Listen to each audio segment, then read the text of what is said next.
Hello everyone, welcome to शिक्षा IQ। आज के लेक्चर में डिस्कस करेंगे 10 क्वेश्चन डीले जीके क्विज के। और ये जो क्वेश्चंस हैं सब प्रीवियस ईयर आई हुई क्वेश्चंस हैं जो कि आपके आने वाले एग्ज़ाम में काफ़ी हेल्पफुल होंगे। अपना लेक्चर स्टार्ट करने से पहले मैं बता दूं कि ये मेरा सेट 11 है। इससे पहले मैं और भी सेट अपलोड कर चुका हूँ, वो आप मेरे चैनल शिक्षा IQ के प्लेलिस्ट में चेक कर सकते हैं। और अगर आपने मेरा चैनल शिक्षा IQ सब्सक्राइब नहीं किया है तो इसे अभी सब्सक्राइब कर लें और बेल आइकन पर प्रेस ज़रूर कर लें और मेरी वीडियो को शुरू से अंत तक ज़रूर देखें। चलिए अपने क्वेश्चन की शुरुआत करते हैं। हमारा फर्स्ट क्वेश्चन है, डिपार्टमेंट ऑफ फार्मास्यूटिकल्स किस मंत्रालय के अंतर्गत आता है? तो इसका आंसर होगा department of pharmaceutical ministry of chemical and fertiliser के अंतर्गत आता है।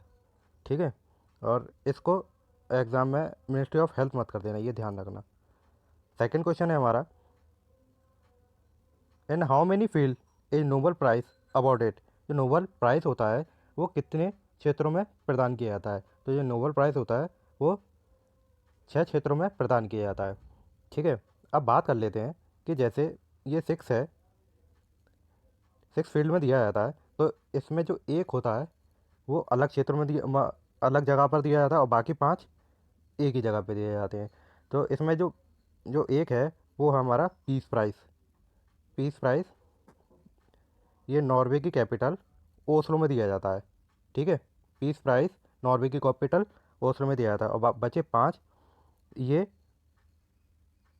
स्वीडन की कैपिटल स्टॉकहोम में दिया जाता है। ठीक है, और ये 5 हैं किन किन क्षेत्रों में दिए जाते हैं? जो बचे हुए 5 हैं, फिजिक्स, मेडिसन, केमिस्ट्री, लिटरेचर और इकोनॉमी। ठीक है, चलिए अपने थर्ड क्वेश्चन की ओर चलते हैं।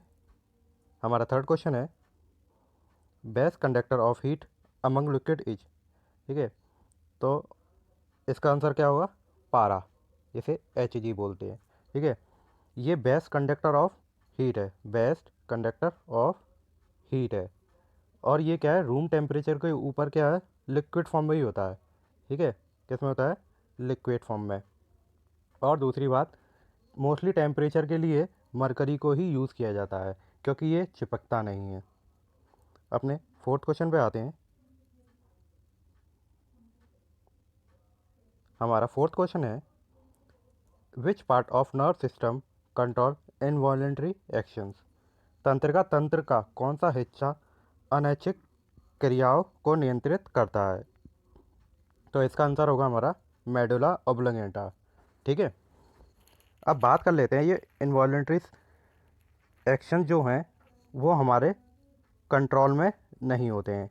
ठीक है, और ये हमारा जो है वो ब्रेन के कंट्रोल में होता है। और ब्रेन में क्या है? हमारा मेडुला ऑब्लोंगेटा है। अब बात करें, जैसे ब्रेन है, ब्रेन का क्या है?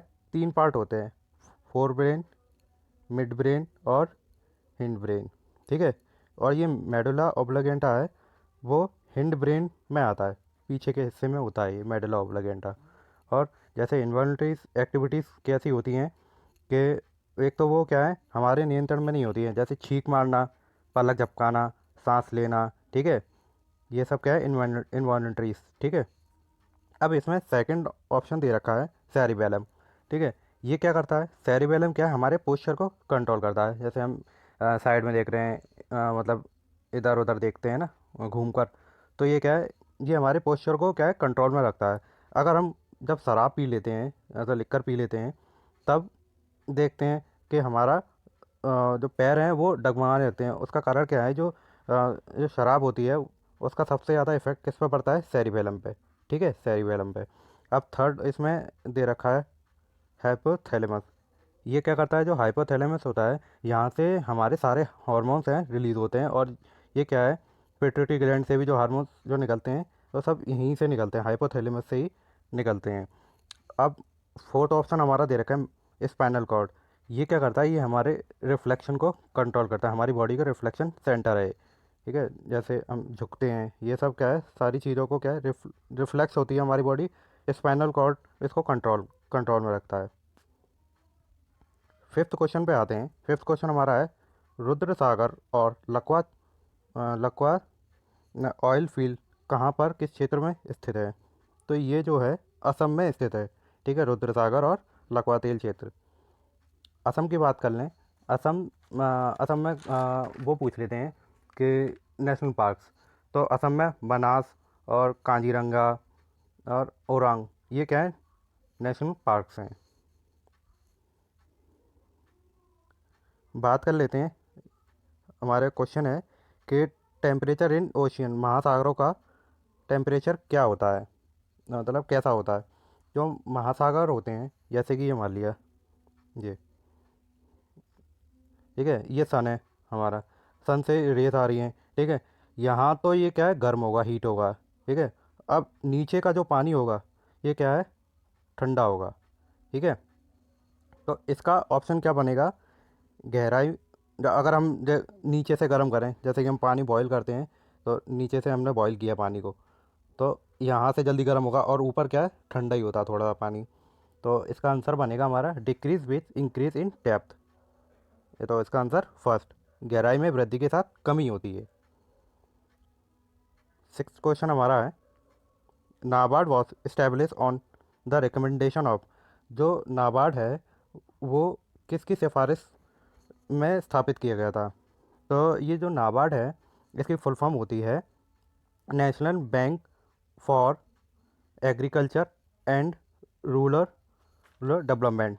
ठीक है, और इसकी जो स्थापना हुई थी वो 1982 में, ये इस्टेब्लिश हुआ था 1982 में। ठीक है, और ये किस कमेटी से,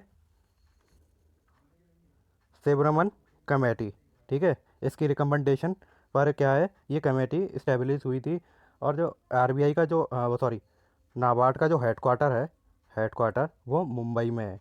ठीक है, मुंबई में। और इसमें क्या है, 100% जो कंट्रोल होता है वो आरबीआई का होता है इसके अंदर। और ये क्या करती है, इसमें नाबार्ड क्या करता है, ये जो रूरल और एग्रीकल्चर डेवलपमेंट के लिए क्या है, काम करता है। और जैसे आरआरबी, जो हमारी आरआरबी होती है, रीजनल रूरल बैंक जो होती हैं, कोऑपरेटिव बैंक्स होती हैं, उनको क्या है कंट्रोल, ये किसके कंट्रोल में होती हैं, ये नाबार्ड के कंट्रोल में होती है। ठीक है,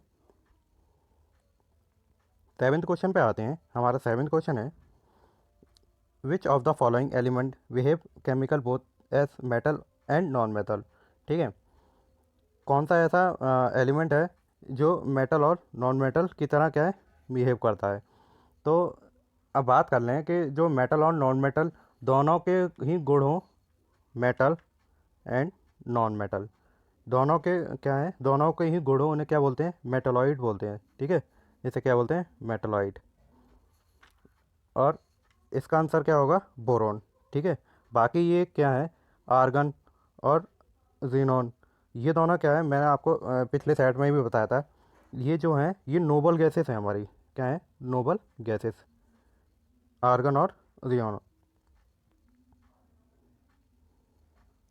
अब बात कर लेते हैं एट्थ क्वेश्चन की। Weight, the weight of body is highest at that. हमारा शरीर का वजन कहाँ अधिक होता है, इक्वेटर पे, या पोल्स पे, या ट्रॉपिक ऑफ कैंसर, या ट्रॉपिक ऑफ कैप्रिकॉन पे। भूमध्य रेखा, पोल, कर्क रेखा या मकर रेखा, इन चारों में से कहाँ पर हमारी बॉडी का वेट ज़्यादा होता है। अब बात कर लें वेट की। ठीक है, तो वेट जो होता है m/g। ठीक है, एम, ये हमारा हो गया मास। ठीक है, ये क्या है, कांस्टेंट होता है, और जी मतलब ग्रेविटी। ठीक है, तो ये जी है, G = m/, रेडियस स्क्वायर। जिसकी रेडियस कम होगी उसकी ग्रेविटी क्या है, जिसकी भी रेडियस कम होगी, ठीक है, कम होगी, उसकी क्या है, जो ग्रेविटी होती है वो ज़्यादा होती है। ठीक है, अब बात कर लें, जैसे हमारा ये हमारी पृथ्वी है। ठीक है, ये अर्थ है, तो इसमें ये हमारा पॉइंट है, मिड पॉइंट, ये हमारा पोल है यहाँ, और ये हमारा पोल, और ये हमारा इक्वेटर हो गया। ठीक है, पोल यहाँ से मिड से लेकर पोल तक की जो हमारी जो दूरी है वो है हमारी 6357 किलोमीटर। और जो इक्वेटर है, इक्वेटर की कितनी है, 6374। ठीक है, तो यहाँ से यहाँ तक, तो इक्वेटर की ज़्यादा ज़्यादा क्या है, रेडियस है। तो मैंने क्या बताया था, जिसकी रेडियस कम होगी, तो इन दोनों में से पोल की क्या है, रेडियस कम है, क्योंकि इसकी कितनी है 6357, इसकी कितनी है 6374। ठीक है, तो रेडियस किसकी कम है, पोल की। और जिसकी रेडियस ज़्यादा होगी उसका ग्रेविटी क्या कम होगी, और ग्रेविटी जहाँ पर जिसकी ग्रेविटी क्या है ज़्यादा होती है, वहीं पे क्या है वेट ज़्यादा होता है, क्योंकि वेट इक्वल टू जी था, एम जी था। ठीक है, तो हमारा आंसर क्या बनेगा, पोल। नाइन्थ क्वेश्चन पे आते हैं। नाइन्थ क्वेश्चन हमारा है, तिरुपति की घाटी में स्थित है। तिरुपति जो है वो किस वैली में स्थित है। तिरुपति है वो हमारी शैशलम हिल्स में स्थित है, इसका आंसर क्या होगा, शैशलम। अब बात कर लें, ये हमारी रत्नागिरी, ये ऑप्शन है। रत्नागिरी कहाँ है, महाराष्ट्र में। ठीक है, और जो नीलगिरी है, ये इन्हें क्या बोला जाता है, ब्लू माउंटेन। क्या बोला जाता है, ब्लू माउंटेन है। और ये क्या है, ईस्टर्न और वेस्टर्न हिल, ये ईस्टर्न और वेस्टर्न घाट में मिलते हैं। दूसरी बात, ये जो है दो दो बेटा का हाईएस्ट पीक पॉइंट है, ये नीलगिरी, नीलगिरी हिल्स। अब ये जो नीलगिरी हिल्स हैं वो तमिलनाडु, केरल और कर्नाटका, कर्नाटका से क्या है इसकी जो सीमा होती है वो मिलती हैं। और फोर्थ है हमारा नंदीगाम। नंदीगाम जो हिल्स हैं ये कहाँ है, ये आंध्रा में। टेंथ क्वेश्चन पे आते हैं। हमारा टेंथ क्वेश्चन है, सातवाहन वंश का संस्थापक कौन था। ये जो सातवाहन वंश का मतलब जो सातवाहन डायनेस्टी है, ये साउथ की डायनेस्टी है। कहाँ की डायनेस्टी है, ये साउथ की। ठीक है, डायनेस्टी। अब इसका आंसर क्या होगा, सिमू का। साउथ की डायनेस्टी, सातवाहन, सातवाहन का आंसर क्या है, सिमू का। हमारे आज के 10 क्वेश्चन कंप्लीट हो चुके हैं। अगर आपको मेरा चैनल ये जो मेरी वीडियो है अगर आपको पसंद आई हो तो इसे लाइक और शेयर करना ना भूलें। अगर मेरा चैनल आपने सब्सक्राइब नहीं किया है तो अभी इसे सब्सक्राइब कर लें। ठीक है, thank you for listening and watching my video.